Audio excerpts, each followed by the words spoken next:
Hello, everybody, and welcome to the Stronghold Podcast. We are coming at you a week or so after the ONE on Championship, one on Prime, Amazon you only Prime work for 2. them, it's fine. God, the first one was so hard. ONE on Amazon Prime 1. That was the first one, right? So the last one is the second one. It was a doubleheader, basically. There was a show on Thursday, and then there was a show on Saturday. Sorry we didn't get the podcast out sooner last week with Mujig, but because I was working the show, I was just super busy, and I didn't have time to edit it and stuff like that. So if you haven't listened to it, go check out that podcast with Mujig. He's one of the best jiu-jitsu players in the country, and he works over at Equilibrium. Not the most talkative guy, but Nice had a lot of good insight, and we got him super drunk. Like, awkwardly drunk. I have some videos, dude. There were points where, like, we were sitting here drinking, and, like, he came behind me and, like, grabbed me, just, like, messing with me and shit, and, like, put me, in, like, in a headlock and stuff. And I was like, man, the fucking squeeze on this guy.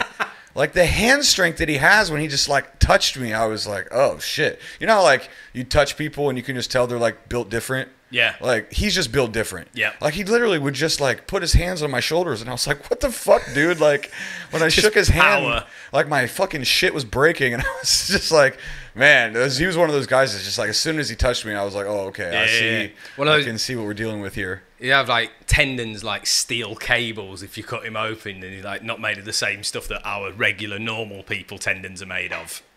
Yeah, after the podcast last week, Steven came over and then was kind of instigating Mujig or whatever, and he just chugged half a glass of whiskey.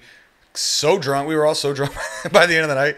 Steven Langdown has that effect on people. We got to get a podcast with him rocking pretty soon. Yeah, I do not regret the fact that I had to go home because I was too... Yeah, you dodged a bullet. Yeah. You dodged a bullet on that one. have. So, yeah, go check out that podcast. And let's go ahead and start breaking down the ONE. So Jake and I were actually quite happy that we found... Apparently somebody had posted something on a Reddit post about the podcast. And then Steven sent it to me, and Steven Langdown, and then and you know, they were talking about the results, I think, of the main event of Angela Lee and Xiong Jin Nan, which we'll talk about in the podcast for sure. And so somebody, I don't know who, had like leaked the scoring card of one of my colleagues, Jeremy, who was judging the fight, and I don't know how it got leaked onto Reddit. Like, who took that photo of the scorecard? And maybe they wanted to send it out. I don't know how it worked exactly. Maybe someone with a telephoto lens in the arena. Well, I'll tell you what, Jake. Why don't we just start with that? Why don't you pull up that Reddit post? Because you know, somebody had just posted that there's a judge in Singapore who breaks down, because I broke down bits of it when we were doing the Mighty Mouse podcast, and somebody had posted that there was a guy doing a podcast who was a judge, and I got a little bit of a subscriber boost from that, and the Reddit, you know, people were talking on the Reddit about it and stuff, and they shared a clip, which I'm very grateful to all of you guys who participated in that thread or subscribed to my channel because of it.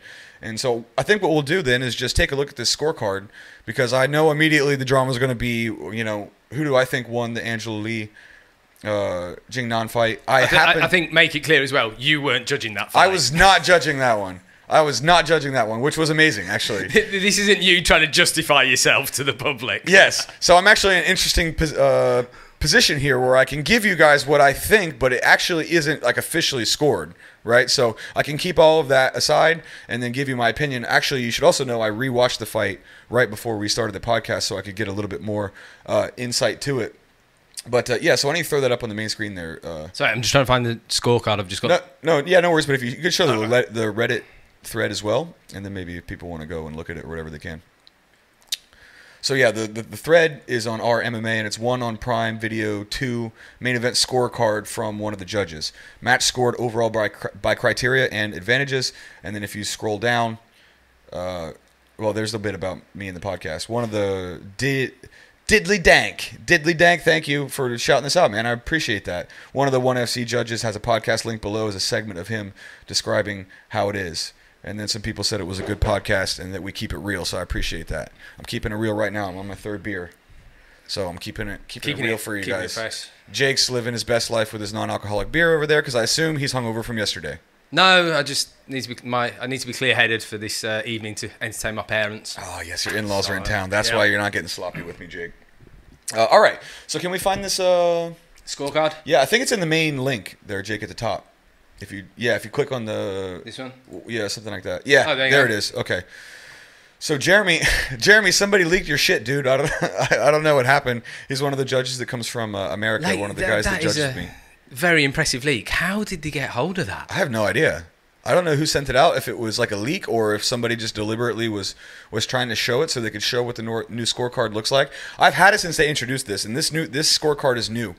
When I first started, they didn't have this, but from what I was told, because of the one on Amazon Prime deal, they needed a new card that was clear. It was very concise for the betting, right? Because now they're trying to go into the American market and they can do the gambling on the American market. So this is what I was told. I don't know how true, but this is like water cooler talk, right? And so I don't know if they released this card deliberately or not. If you guys want to take a look at it, go watch the video of this podcast. Basically, it goes through all the scoring criterias. Number one, number two, let's go from the top. Number one is near KO and submission, and then it says who do you give that advantage to, and then for each category there's a degree of advantage. So it says slight, moderate, and dominant. So if we take the number one scoring criteria, which is going to play back when I break down the decision in a minute, the number one scoring criteria is near KO or submission. Damage is number two. Yep. Okay, so we got to keep that in mind. That is more important than control, and we're not looking at this round by round. Okay, so for each category, near KO, near submission, that's number one. Number two is damage. You can choose the degree of the advantage. So how dominant were they in that particular category? And then it's by slight, moderate, or dominant. Okay. Criteria number three is striking. Same thing. Who did you give the striking advantage to in the fight, and to what degree? A slight advantage, a moderate, or a dominant advantage. 3-2, we go to ground. Okay, ground game, same thing. Takedowns, jiu-jitsu. Takedowns is 4, but ground is like jiu-jitsu.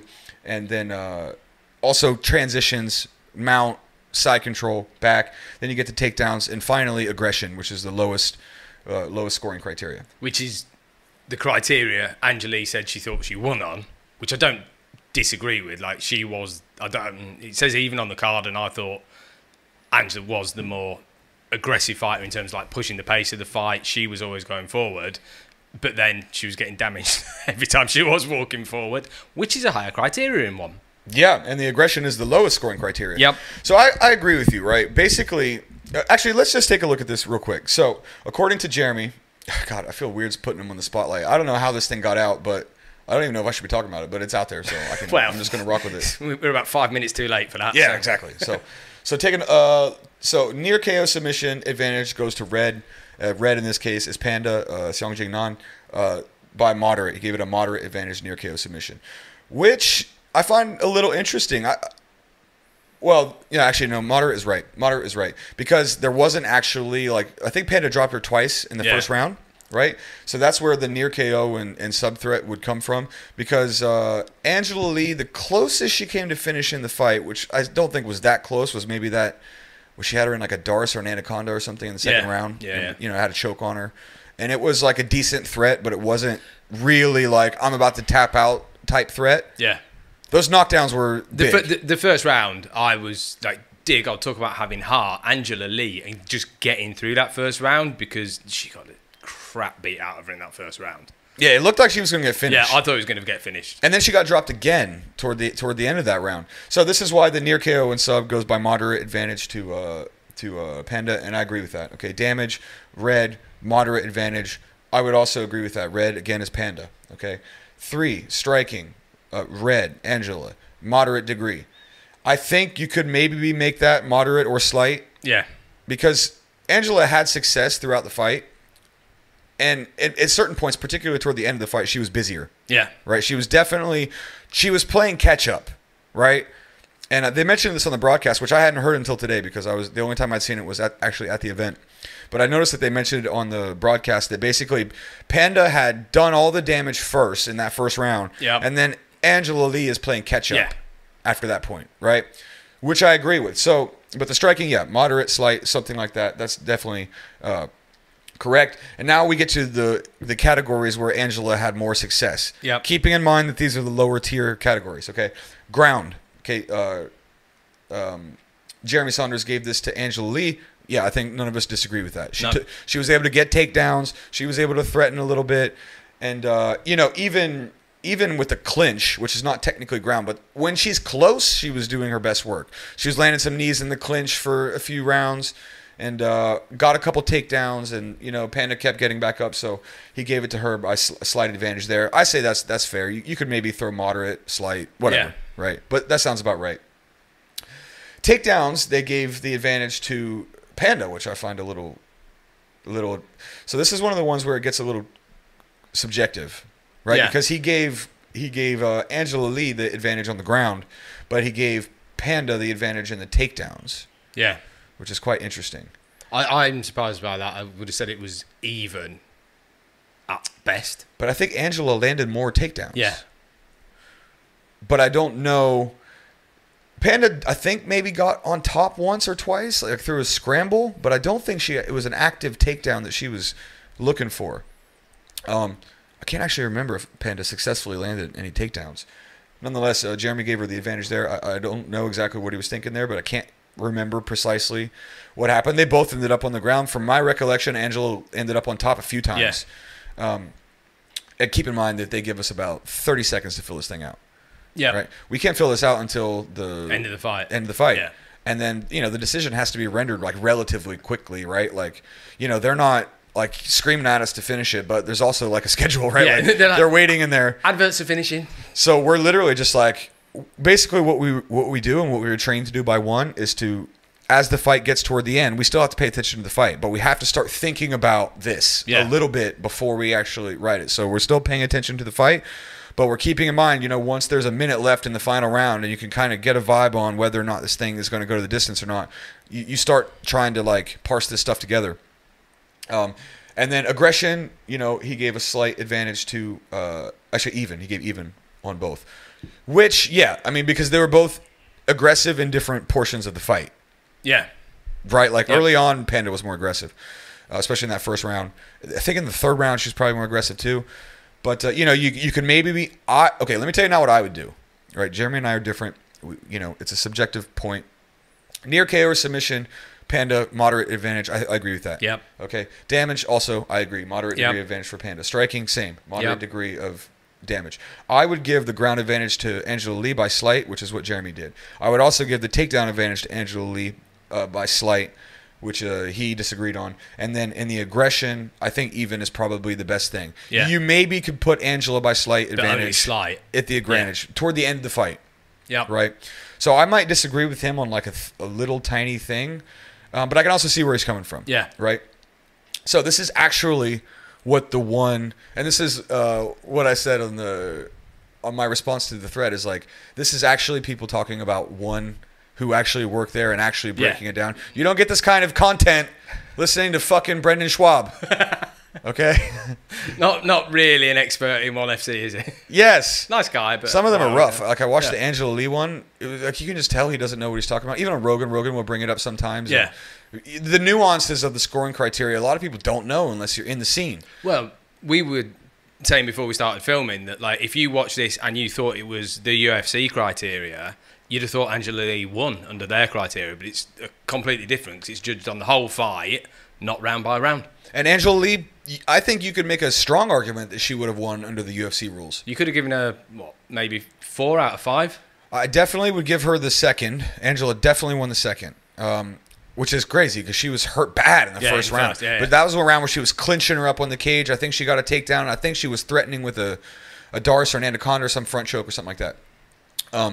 And then, you can still maybe give it to Panda, but I think in the UFC rules you might give it to Angela based on the push she made toward the end of the fight. Yeah. Right?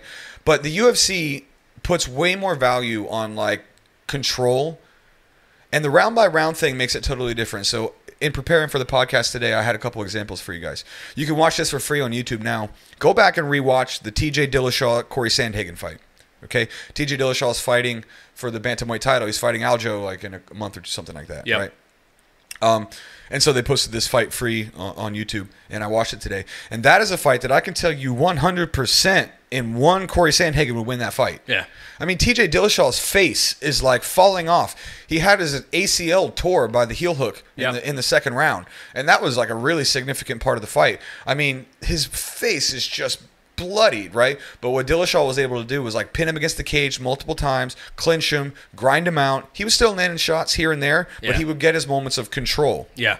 And they put so much more emphasis on that, and as opposed to the damage. I mean, if you look at the damage, and the damage actually includes like physical damage. Like if you're cut, if you're bruised, if you're bleeding, are you switching your stance after you get leg kicked a bunch of times? Yeah. We count that. Like there was a fight, I think it was the previous show, maybe 2 shows ago, that I did with one, and one guy kept getting leg kicked, and he kept getting leg kicked, and as soon as I saw his stance change, damage. I was like, damage. Yep. And then he's really tender on that leg, right? So shit like that is way more valuable than like if you can pin somebody against the cage and hold them there. Another fight I thought of, this is like going back a little bit, but maybe the old school fans would know this, is when Rampage fought Lyoto Machida. I don't know if you remember this. This is quite an old school fight. But when Machida fought Rampage, like for the first 2 rounds, you know how like old school Machida was. Yeah. Like he was just impossible to touch, didn't land a lot of footwork, a lot of moving around. The round was like boring as hell, right? It was like the early rounds were like Francis Ngannou and Derek Lewis or something like that, right? Yeah. It was just a pitter pat, both guys on the outside. And then in the final round, Machida got on top of him, mounted him, and was controlling him, out-positioning him, beating him up from the top for the whole round. Yeah. By far the most dominant round of the entire fight. Like, it wasn't even fucking close. Yep. But Rampage squeezed out 2 early rounds by just, like, landing 1 or 2 more strikes or something like that, and then got dominated in the 3rd round and won because he'd edged those 2 rounds that were basically nothing. You could make them even. And one, for sure, Machida's going to win that fight. Yeah. Because having, like, a big moment is way more important than, like, even if it's even throughout, but one guy like slightly edges. That big moment when you really hurt somebody, or when you almost finish them, whether it's with a sub or a strike, counts for everything. Like that, it's really hard to dig out of that hole because damage is such a high priority. And in the case of this fight, I think this is exactly what you're looking at here. Panda did so much damage in the first round, and was competitive enough throughout, right? Because Panda was still landing shots all the way throughout the fight. Like, make no mistake about that. Every time, not every time, but a lot of times Angela went in to try and get her up against the cage and go for a takedown, and she was getting clipped on the way in, and like clipped hard. Yeah, Panda shots were doing more damage. Yeah. And even in the end, when they were, when maybe Angela was putting out more volume than she was, like in the 5th round, in the 4th round, I think, Panda's shots, when she landed them, were more. They hurt more. They were more significant. They landed harder. Yeah. You can see that. You can tell the difference in the power. And Angela was throwing shots to get into range and close her down for a clinch, and Panda was throwing shots to take Angela Lee's head off. Yeah, and Angela really kind of struggles at moving her head off the center line when she's entering into the boxing range. Like this is one, and I'm not shitting on Angela Lee. I'm just breaking it down as a person who watched the fight and has like somewhat of a degree of expertise in this, a little bit at least, right? And every time she's entering, just her head's right on the center line. And she's dealing, and there's dangers to entering, like moving your head a lot when you enter in as well. You know, look at like Dominic Cruz. When you're eating like Marlon Vera's head kicks that are coming in the side, right? Like when you should use head movement to enter into the range is when you're dealing with a boxer. Yeah. Right? Because most of those punches are coming in on the center line. And Angela's trying to blitz her to get a clinch or to get a takedown or something for the most part. Or when she enters into the range, she enters in like that. The problem is like when you're Thai trained, when you're trained by Thais, and there's a lot more round strikes coming at you via the kicks, right?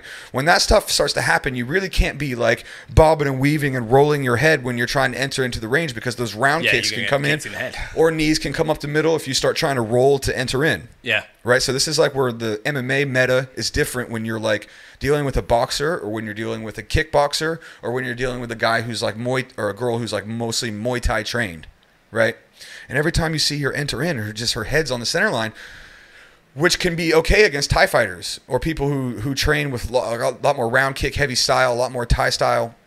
But when you're dealing with Panda, who's so boxing heavy, like she should be entering into the striking range, moving her head off the center line, slipping and moving her head, dipping and rolling under to start to come up and land punches and then get into clinches and stuff like that. And I think with Angela, at least in the case of dealing with Panda, it's a tactics issue.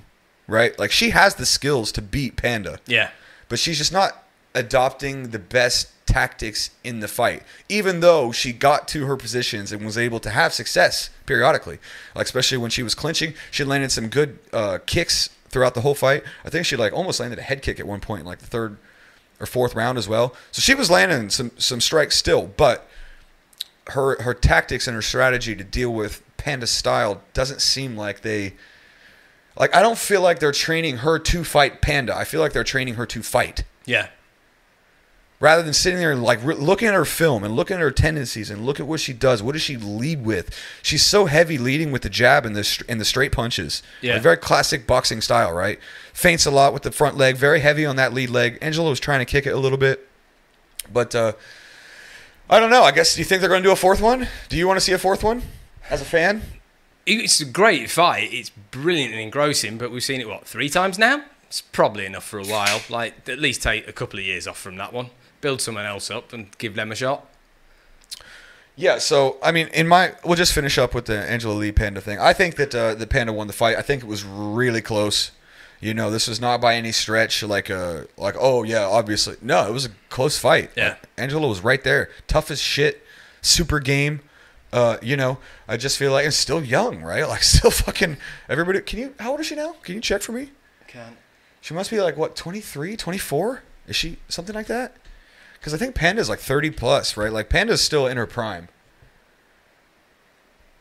And she's, I think it's on the side there if you scroll over, Jake. Yeah. Let's see. What is she? 26. Okay, 26. So she's 26. So she's still got her prime. She's still in her prime for now, right? Yeah. But she's still got plenty of time to work in the division. She's one of the biggest draws in ONE. The fans loved her, right? Fans love both of them, actually. I mean, we're in Singapore, so there's a huge Chinese community here. And they were both cheering. Like, you were hearing a lot of people cheering for Panda as well. But great fight. I don't know. We'll see if they go down. They do it at atomweight again because this is at strawweight. So Panda beat her now twice at strawweight. Angela beat her at atomweight when they went down a division. Off that pretty sketchy slam. Not suplex. Definitely not suplex. And so if you want to go see that video is somewhere on my channel where you can go and see me break down the previous fight where Angela kind of slammed her, which is not supposed to be legal. It's a tough one. It's like in between, like, is it on her head or is it like on her shoulder?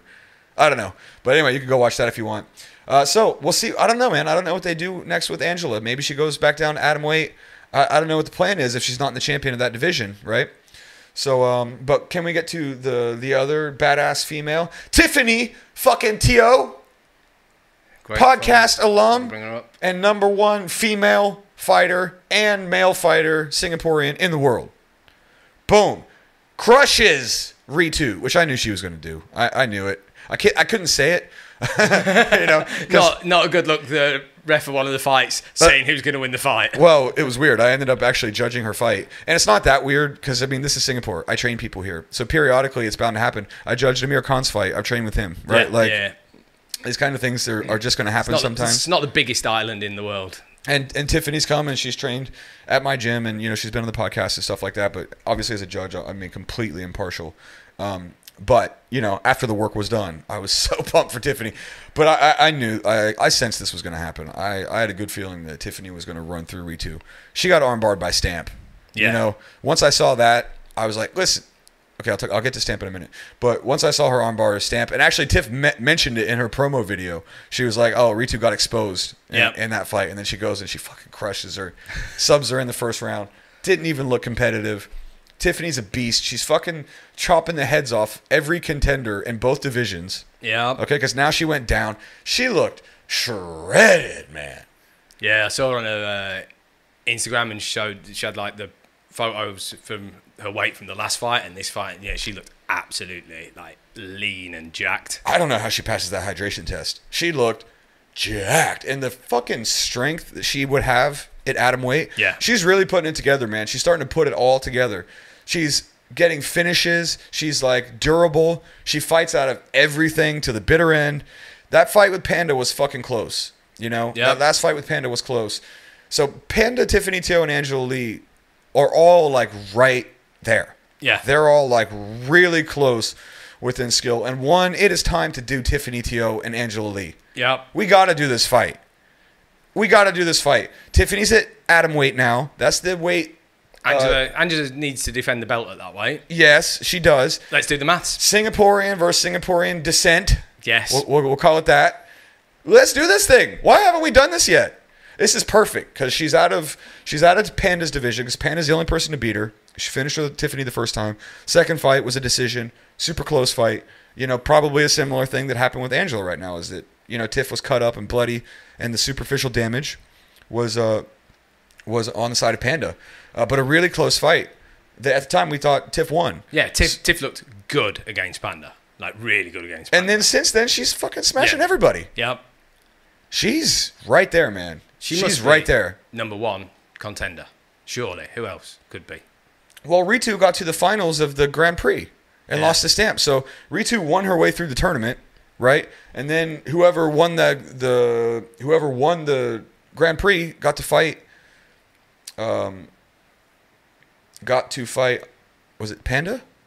Who did Stamp? Oh, no, it was Angela. It was Angela. Whoever won the fight got to fight Angela, which is why Stamp fought Angela. Stamp hurt Angela in that fight with the body shot. It looked like Stamp was going to win that fight. And then, you know, Angela showed her toughness and came back and showed the submission advantage. I don't think Angela Lee's going to have a huge grappling advantage over Tiffany. No. There might be some advantage, but Tiffany Teo beat Michelle Nicolini. Tiffany Teo's MMA jiu-jitsu is high fucking level, okay? Tiffany's, I think, a purple belt under major. Yeah. I don't know if she's a brown belt. Yeah, I think she's still a purple belt or whatever. Like, maybe in slap hands, fist bump, gym jiu-jitsu, Tiffany Teo is a purple belt. But in MMA jiu-jitsu, that is different. Look how she ran through Ritu. Yeah, and like a lot of people, like a lot of guys out of Major's place, once she got her down and she got her in that semi, like, it wasn't quite crucifix at the front, but they get them down and they start raining those knees to the head. We've seen Xiong do it as well in his fights.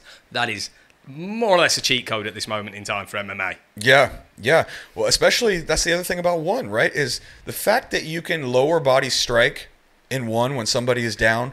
If you are like a UFC nerd and you're listening to this podcast and you don't understand why ONE people don't shut the fuck up about ONE, because the fact that you can knee somebody when they're down is such a game changer against people getting wrestle fucked. It is so, someone like Ritu, when you can sprawl on somebody and knee them in the fucking head. Yeah. Right? When you can be like ground and pounding somebody and somebody tries to come up on a single and you can knee them in the fucking head. When you can like Adriana Moraes flying knee somebody in the head when they're backed up against the cage with their hand down. You know that UFC shit that's so annoying of when fighters put their hand on the mat and then they lift it up. And then they put their hand on the mat and they lift it up. They're playing this stupid game because in the UFC you're not allowed to strike with your lower half when somebody is down. That is such a significant strike for ground and pound. And it makes it so hard for people to just like wrestle fuck you and come up to you all the time in like a turtle position or any of that stuff because people can knee you from there. Yep. And then they can still control you with the upper body and then they can strike you with the lower body. That is such a game changer. And so like Tiffany, all these fighters now, it's into the training and it leads to so many submissions and so many crazy finishes. I mean, Demetrius Johnson got knocked out like that. Yeah, that's what cost DJ his first fight because he was trying to get up the way he was used to and just got absolutely blasted in the head by a knee. I mean, I can't stress enough how significant of a rule change that is. Yep. It completely changes the meta when you're doing MMA, ground striking and grappling. Completely changes it. So, anyway, Tiffany Teo, I'm going to get her back on the podcast. Now that I don't think there's any conflict of interest because her fight's over.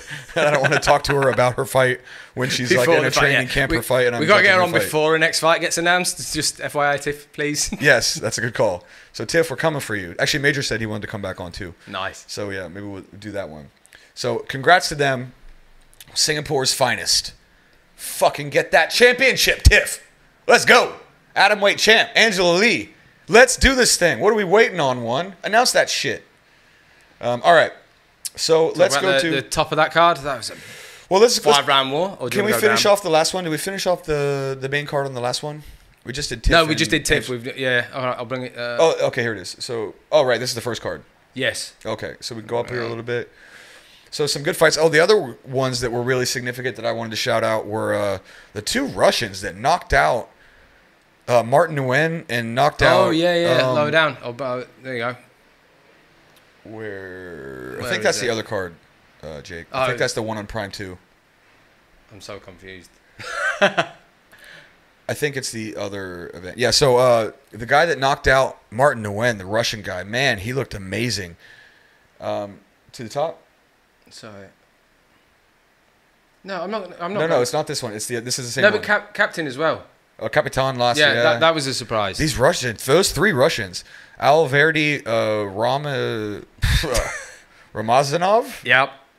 When he knocked out, or when he got a split decision over Capitan, that was surprising. Yeah, no, go to the other one, Jake. The one with Angela Lee and Panda. It's that card. Sorry, it takes me Which is one on Prime 2. Because I want to get these Russian guys' names. Because and the guy that knocked out Timothy Nastyukin as well. I mean, right, there we go. Ilya Fraimanov. Yeah, Ilya Fraimanov. Man, he looked good. He completely destroyed Martin Nguyen. Yeah. Martin Nguyen is a 2-time champion. Okay, has victories over Christian Lee, Murat Gafurov. Like, he beat some of the best featherweights and lightweights in one. And this Ilya Fraimanov guy just torched him. Shut him down. Fuck, his kicks were good. He was kicking the shit out of Martin Nguyen. And like you could tell Martin Nguyen was really devastated. This was his first fight, right? Which even people in the back were talking about, like, oh, what do they think about this guy who Martin's fighting? Because nobody really knew who this guy was. Yeah. And it just goes to show you that one's signing the right people, because to just put him out in the first round and completely shut him out, one of the most decorated champions in the history of ONE. And he's not that old. He's like 32, 33 or something. Looks physically shredded. This guy is going to be a problem. He looked incredible. Man, some of these Russians. And can we see the guy that knocked out, that beat Nastyukin as well? Yeah, Halil Amir. This is the guy with the kicks, actually. This is the guy whose kicks I was thinking about. Fraimanov is a good kicker as well, but Halil Amir, just kicks were nasty. You can hear the ones that are like, his kicks don't have a sound. Yeah. Those are the scary ones. I remember I think it was his fight, where I literally was like thinking in my head, because when you hear the slap, it's not the dent sound that you get when like a shin bone hits somebody, and when he would kick people, it would just barely make a sound. Yeah. Whereas like the foot or something or whatever, you just hear that. You hear the skin slapping off. Man, he looked deadly, and the featherweight and lightweight rankings are now shaken up by those two guys for sure. So Christian Lee has another guy on his tail now at lightweight, and Tang Kai has another scary Russian on his tail as well in that division. So those are really interesting. Stamp had a good fight over Jihin Radzuan. Caught her with that elbow. Did you see that elbow? Yeah. Whew! That elbow was nasty. Just step in, boom. Every single Lateral, person who elbow. trains Muay Thai shared that in a post, then straight away elbows. Radzuan was tough. She was still fighting hard and having like pretty decent success or whatever, but Stamp looked great. And then, you have Mikey Musumeci, the first ONE championship grappling champion. And he was able to beat Kleber Souza, who beat him a couple years ago, I think, like in one of his earlier matches at black belt. And, Mikey basically shut him down. Yeah. Mikey was able to maintain his guard the whole time, get in on different leg attacks. He was looking for heel hooks. He was looking for knee bars, a lot of X guard, a lot of like cross ashy entries, and having decent success at threatening. Clearly, the aggressor in the fight by like a long way as well. And Kleber just spent the whole round just trying to pass like a bat out of hell, right? But Mikey's guard is just too good, And he was able to get a couple catches in there as well, which is why he was able to get the win. ONE only scores, in case you don't know this, ONE only scores the grappling by catches, which is like a near sub. Yeah. Right. That's the only points there are is a near sub. So guard passes, all that shit doesn't count. Only the sub. And okay, cool. Cover the ONE. But it's so awesome, man, being able to go and they have kickboxing fights, they have kickboxing fights, Muay Thai fights, MMA fights. They're starting to do the Lumpini in Thailand next year. Yeah. Now that they completely banned gambling. Yes, we went through it a couple of podcasts ago. Did we talk about the gambling? Yeah. I can't remember. I can't remember. Yeah, I can't remember if we talked about the gambling or not. But they're basically not allowing gambling in the arena. So, which is crazy because that's how Muay Thai's always been. They make their money. That will be interesting though. And then, all right, well, let's go to the first card, which was on Thursday, which had more kickboxing fights. Yeah. Which is always fun for me because I get to just be a fan. Cage side and watch him. Yeah, and I had some amazing, like, my seats are better than the, like, front row, most expensive seats. God, I love it. I just get to sit there and watch some of the best kickboxers and Muay Thai fighters in the world. So the main event, Tawan Chai and Pet Moricott. That was a good fight. Yeah. Did you watch that one? Yeah. Well, I watched, who did you think won? Highlights. Just kind of like as a fan watching. I'm going off the highlights. I didn't actually watch the full fight, unfortunately. But I did not think Pet Marat retained. I thought he lost. Notice how I went for his name because I think I can nearly pronounce that one. Yeah, Pet Moricott. Yeah, and I thought Tawan Chai won. Tawan Chai's a younger guy. He's one of the best in the division for sure. Looked really great. It was a good fight. You know, Muay Thai fights are just different, right? Like the scoring for them gets a lot more trickier because things like blocking shots, and one is also like this. Like the UFC is a little bit different. UFC rewards a lot of volume with the strikers, but volume doesn't really mean much if you're not landing it. Yeah. And sometimes I think people, if they're new to Muay Thai, they don't really understand like the significance of like clean kicks and clean knees and like how they're scored relative to like punching and stuff like that. So, you know, what you see is a really kick heavy fight. And it's hard for like a layman who's really not like a clean punch lands, the head fucking slaps back. But like when you're doing tons of body kick heavy fights and like the elbows are quickly coming in, it's a lot of body kicking and leg kicking and checking and stuff like that. It can be hard to get a beat on who actually won. Yeah. But for me, I thought Tawan Chai won this fight. It was close as fuck though. Really, really good fight. If you haven't watched it, go watch it. It was really close. And Pet Moricott's one of the best champions that one has had. He's been a champion for like 2 years, something like that. Yeah. But Tawan Chai is legit as they come. Really, really good young Thai fighter. So that was great to watch. Going down, we have Roman Kriklia, who's the current champion also, who's fighting in the Grand Prix. He's the champion and he's fighting in the Grand Prix, which is kind of weird. Because he's game. And he's still, he's game. And he won with a quick TKO there. Going down a little bit. Keep going. Let's see anything else interesting we have here. Ritu, Tiffany, down further. Oh, there was one other one that I was trying to think of. Oh, yeah. What's his name? Rug. Rug was able to win. Omar Khan. He was able to get a win there. There was a good. It was further down the card. That was it on the grappling match down there.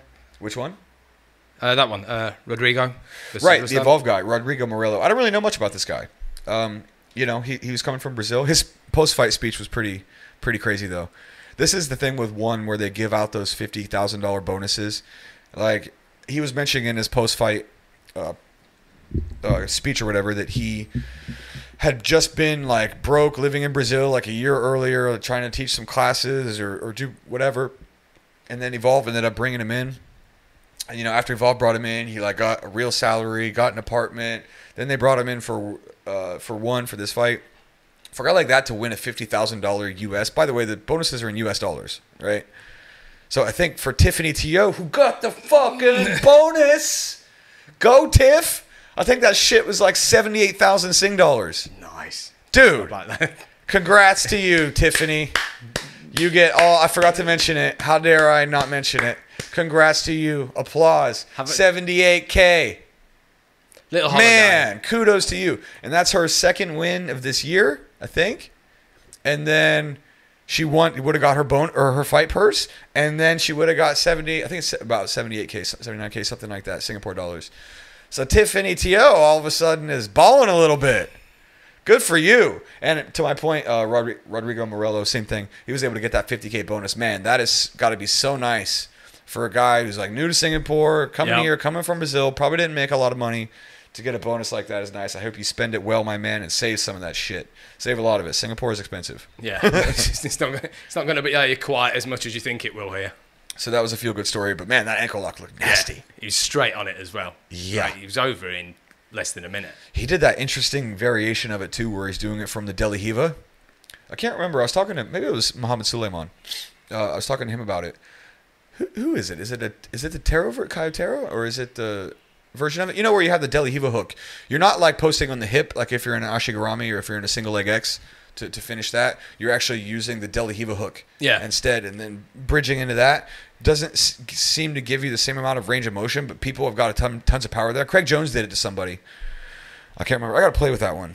Have you ever done that one? I've never done it, but when I saw it from him, it doesn't look that dangerous. It looks like they can easily get out of it, but no. Once you put that crank on, they're stuck in it. Oh, he was in pain. Yeah. He was in and he was limping out on the way. That was a nasty footlock. And you can tell he's got a good one, too. He hunted that thing. Like, once he got a hold of that grip, he was going after it. So kudos to that guy. Would be cool to see him. What do you think? I'll ask you this, Jake. What are they going to do? First of all, when is Gordon Ryan coming? Right?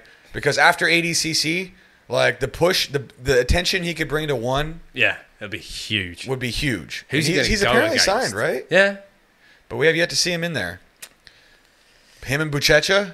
I mean, dude, come on. That would be sick. Anyway. As long as it's not an MMA fight. Anyway, so that could potentially be on the horizon, and that's interesting because he is apparently signed. Yeah. But what do you think they do with Mikey now? Who could they throw in there with Mikey Musumeci that would be really interesting? Well, bizarrely, Mikey called out DJ. But obviously that's not going to be for the title. That's going to be... yeah. That's fun, but it's also like DJ's not going to stand a chance. No. There's 0% chance he's going to beat Mikey Musumeci in a fight. Which, you know, might be... I mean, if they're going to pay DJ enough money to go and, like, get tapped out by Mikey or whatever, like, he might go and just give it a go, right? if he's like, oh, you're going to pay me how much? And I just have to... Don't matter whether I win or lose. Yeah, I'll do that. A lot safer than doing an MMA fight. Mixed rules. Mikey Musumeci, DJ. First round BJJ, second round MMA. Like they did with Rotang. Right? Like they did with Rotang. I would watch that because... of course. That would be the most entertaining thing possible. The thing is, the second that went to round 2, you know what's going to happen. Oh, dude, Mikey's going to lay down. Yeah, like, just run out, lay down. No, which would be really interesting to see how Mikey would approach it, right? Yeah. Like, how would you approach it? Because he's not going to strike with him. Obviously. Will you just sit down? That would be really interesting because then you're going to get kneed in the head because it's one. What about combat jiu-jitsu? One round. I'd watch that. Just bitch slap each other the whole time. I'd actually. I can just see DJ over top of Mikey Musumeci just trying to like bitch slap him in the face. But the thing is, if you can't punch, Mikey might still win that fight. Yeah. If you can punch and you can knee the head of a grounded opponent, he's not winning that. He's not winning that. But if you can only slap, Mikey might be able to get to him quick enough where the slaps won't do enough to... It'd be fun to watch. I say they do that. That's what I say. I don't care who they give him next for that belt. Do them in combat jiu-jitsu. Well, I mean, they're not going to probably do that. Most likely what they would do is just a jiu-jitsu match. But there's just no way that Mikey wins or the DJ wins that fight. That would be the most fun for sure. But what would be the most competitive? I'm trying to bring it up now, but they do not list athletes in order of sport, so it's difficult to... No, they don't really have anybody signed. They'd have to sign somebody to come in and do it. But either way, it was good fun. And all right, man. I mean, that pretty much covers, I think, most of the ONE.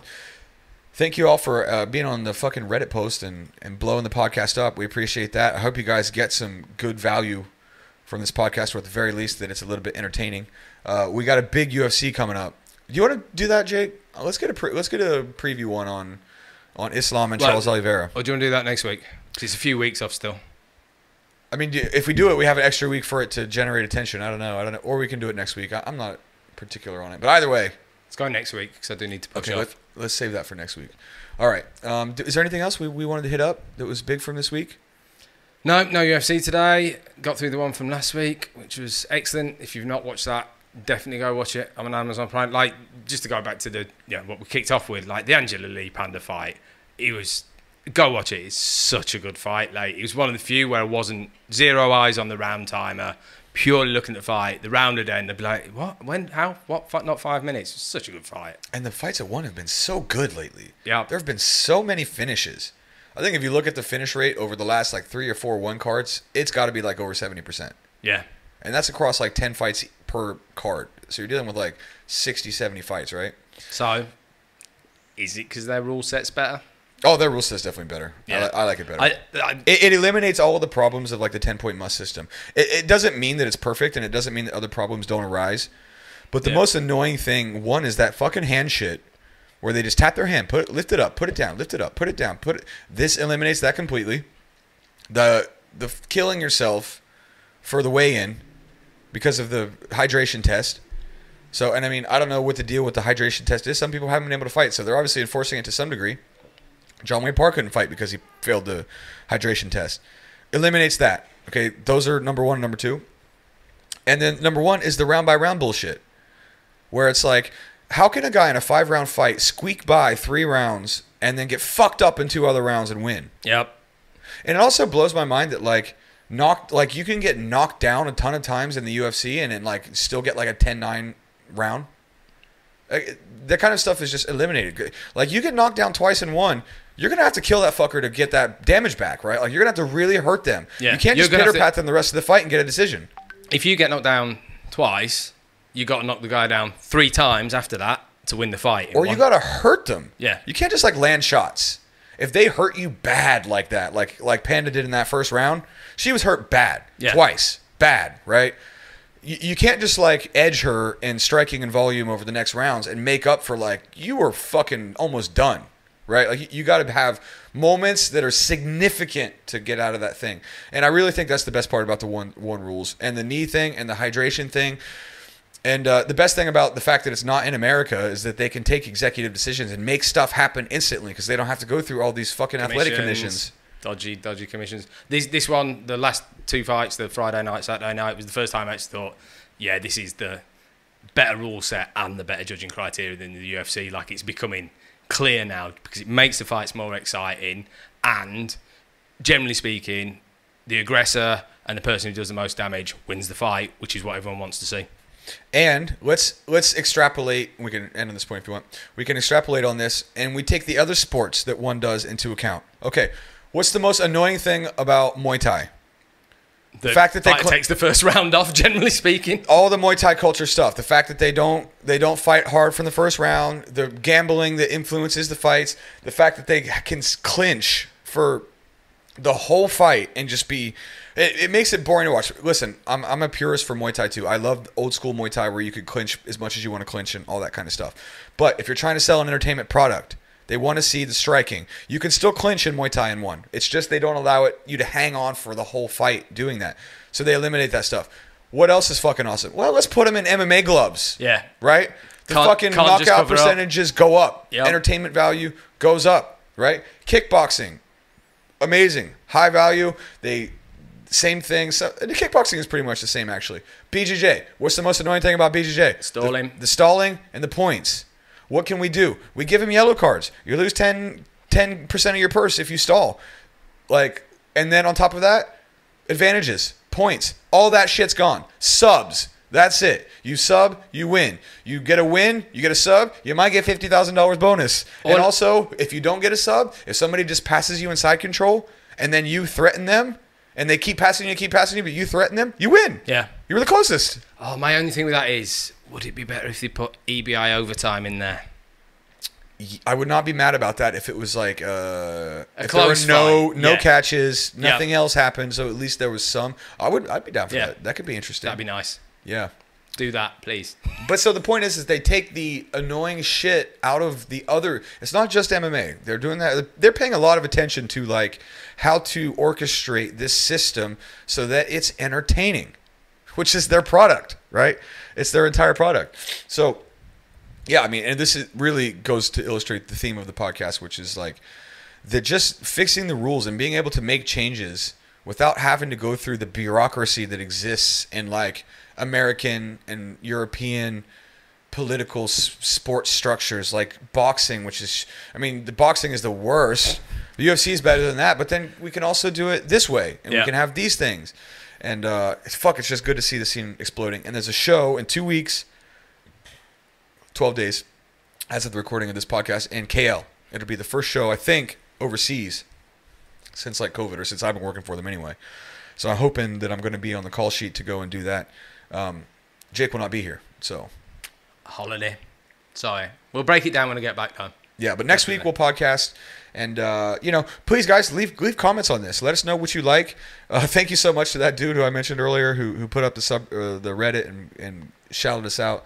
That was amazing. And we will be back next week. Are there fights next week? Maybe we'll get a guest next week. I think there's a UFC. There's maybe a UFC next week. So we'll break that stuff down. We'll preview the Islam Makhachev Charles Oliveira fight because that motherfucker is looming on the horizon like a shadow just in my life right now. I cannot wait to put out tons of content for that fight. To me, it's the most intriguing lightweight championship fight since probably Conor McGregor and Khabib. or maybe Poirier and Oliveira. Like, it's that level. But the fact that it's Islam Makhachev just makes that so juicy. That fight card is a banger. It's going to be nice. God damn, that is a good card. So we're going to preview all that stuff, break it down, and I'm going to get back into doing some more technique videos too. I miss that. And especially breaking down finishes of fights, which we're going to do more for ONE, because nobody's doing that. No. Nobody's covering ONE for real except this podcast. And also nobody's is breaking down fights from ONE. So I'm going to start doing that just to try to totally fill this niche before some other asshole comes in and copies me and does better than me. So I gotta lock this shit down. Before someone with an actual set that doesn't have your kitchen in the background. Before somebody does this that actually has time to do it like a full-time job. All right, everybody, we love you. Jake and I love you. Thank you all for listening to this podcast. I'm going to make sure that we try to get a little bit more content out for you guys, especially now that I'm working with ONE. It's really cool. It's the favorite part of my life. It's like my career high at the moment, and I get to do things like hang out with the fighters, and hopefully through that connection I'm going to be able to get more people on the podcast. I'm hoping to get Herb Dean on. That's my goal, Jake. The only major problem with that is the first part of the podcast is just going to be me nerding out. Like, you're going to have to introduce me to him before I can't meet him for the first time when he's sat there and he's a guest, because we're just going to... Did I tell you I got dinner with him and drinks with him? Yeah, so, and I wanted to ask him then, Jake. Oh, I did, because I was talking to you about this. Because, of course... Messaging me and I'm just like, just ask him, shut up. Because, of course, I want to ask everybody that I meet on the podcast, right? But I want to at least... This is the thing. Even, like, working at ONE, like, Rich Franklin and Matt Hume know who I am now, right? Like, now that I've done, I think, 6 or 7 events, like, people are starting to know who I am. Initially, I'm just like... I'm trying to not draw any attention to myself the first few weeks, right? I just want to go there, do my job, say hi to people, kind of just lay low in the background, not draw attention to myself. But now that I'm doing it more and more, it's getting easier. And then hopefully, I would love to get some of the ONE executives on. Bashir was on my old podcast, Ahmed, who's the guy that made this happen for me, who's fucking amazing because he was able to get this for me. I'd love to have him on. Olivier Coste, who's the ref, or Mohammed Suleiman, who I could probably get on, who's the other ref, because he actually owns an academy in Singapore. And I'd love to get him on. But I had drinks with Herb Dean. Problem is, it's not the problem. It was cool, but his wife was there, right? And it was his birthday. It was his exact birthday. And now that I've done a couple shows with him, I want to ask him, but I want to get him when he's not, like, it's not his birthday. His wife's not in town. Like, he just rocks up for a show or whatever. He's here solo for a couple days. And after he knows me a little bit, then I'll see if I can ask him to come on and do the podcast. Herb Dean would be sick. Be amazing, especially because I've been working with him directly the entire time he's done all the ONE shows. So that's been really cool. He's got some crazy stories. I mean, he was the ref in the Kamaru Usman-Leon Edwards fight. Yeah. Like, yeah. So again, you've got to introduce me to him before he comes on the podcast. Otherwise, it'll be an hour of me just asking him to tell me about that fight. Oh man, we would have so much fun with Herb Dean. A few beers on the podcast with Herb Dean, and he drinks a little bit. His wife was getting a little loose. And then he was like, no, guys, I got to go leave. And I was like, no, come on, Herb. And his wife was like, no, come on, Herb. But we had to be up at like 5 a.m. the next morning. Yeah. I was willing to throw my life away for it. I was like, I'll be hungover in the morning if I can hang out with Herb Dean longer. But luckily, Herb Dean was the adult. And he was like, no, man, it's 5 o'clock. I got to go. That's what you want from And I was like, but just 5 more shots, Herb. Please let me just sit here and chat with you about MMA for however long. And Charmaine's like entertaining his wife, right? And I'm just like asking Herb every fucking fanboy question that I could possibly think of. All right, everybody. Thank you all for listening to the podcast. Jake, thank you for everything that you do. You do all the hard work. This is the Stronghold Podcast. If you enjoyed this, please comment, please like, please share and subscribe. And thank you again to the guys that posted that stuff about us. That allows us to get a little bit more actual traction and attention to the podcast. And we're glad that you guys are enjoying it. So, Stronghold Podcast, thank you all for listening. You guys have a good day.